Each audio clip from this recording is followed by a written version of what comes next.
Hello, my name is Karina Spencer, and this is a presentation on groupthink. Groupthink definition. Groupthink is defined as the conditions under which efforts to maintain group harmony undermine critical thought and lead to poor decisions. This is a little cartoon that shows that everyone at the table is agreeing, however, some of them think it's a really bad idea, and it's a phenomenon where people tend to conform with group decisions to avoid feeling outcast, leading to errors in decision making. Previously, I worked PRN at a drug and alcohol treatment facility. My group of friends all worked at this facility in many different capacities, as well as many other people I knew. However, the environment was really incestuous in nature due to several different factors.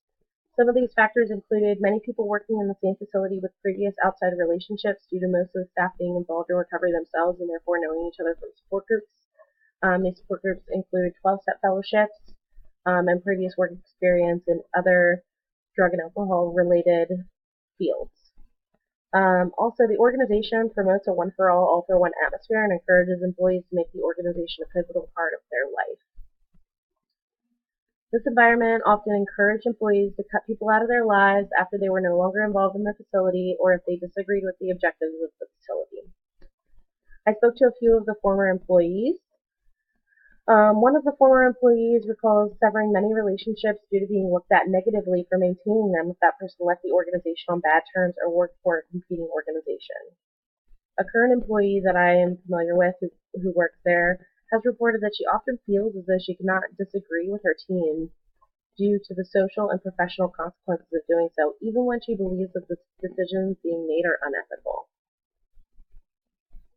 As far as my role goes, I was fully aware of the environment that I was getting myself into when I started this job, but I was determined not to be brainwashed or to drink the Kool-Aid, as my friends joked. My role was just as a bystander. I didn't really conform to their norms and what they, all were doing. There was pressure. In this facility, nursing was not a primary focus of the facility. The more core groups were based in therapists and other support personnel. The nursing department was not as involved in the groupthink as some of the other groups within the company. However, there was many times I felt pressure to conform. Group behavior. This group behaved as if their philosophies and motives were superior to other organizations in the same field. There was a mentality that made people either us or them, and there was no in-between. Warning signs. There were several warning signs in this group, as cited by Kuhn. Stereotyping. This particular group of people, as stated earlier, viewed people as us and them. People outside the organization or those who opposed the organization were viewed as outsiders. Self-censorship. As previously discussed, employees have expressed that they often don't voice their opinion due to fear of rejection or negative professional consequences. Warning signs continued. Pressure to conform. There were definite undertones and cases of people even being fired that could arguably be caused by their lack of desire to conform to the organizational ideals. Mind guards. This is people who are working for the organization were very protective of the organization and therefore pressured others to do so as well. If you voiced any concerns about anything the facility was doing or planning on doing, you were discouraged to say or think those things and ultimately argued with. There was a general understanding and an undertone that you really shouldn't oppose the company.